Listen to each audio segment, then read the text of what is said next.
Here's how you set up a vocal chain to get a professional sounding vocal. Looks like it's just me and the whiskey, 'cause you ain't here to kiss me. Looks like it's just me and the whiskey, 'cause you ain't here to kiss me.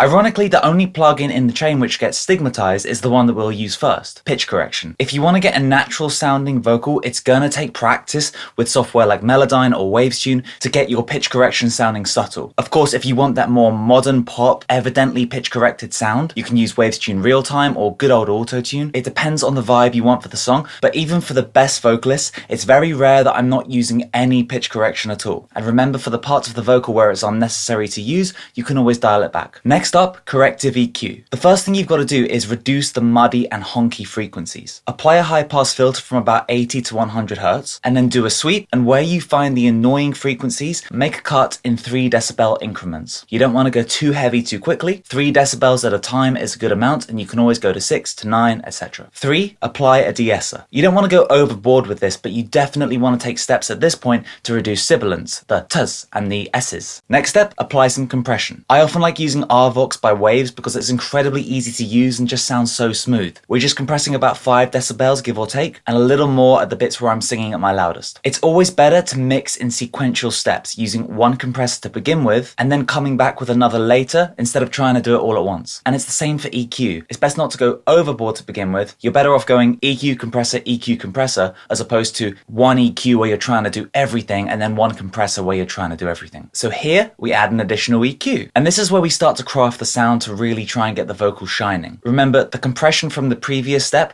will probably bring up some of the muddy frequencies. So what we want to do is tame them without losing too much of the body of the vocal and destroying the warmth. And I also want to give a little boost to the highs to get the vocal shining and a bit more present in the mix. And the final step in the main vocal chain is another compressor. Here I like to use an opto compressor like the LA2A, and you'll see that we're just kissing the compressor lightly, shaving off another 2 or 3 dB. Nothing crazy, because we've already compressed the vocal. We're just using this second compressor to add a bit more control. Let's check out what we've got so far. Looks like it's just me and the whiskey, 'cause you ain't here to kiss me. Looks like it's just me and the whiskey, 'cause you ain't here to kiss me. Sounding better, but it's in these final steps that we really transform things.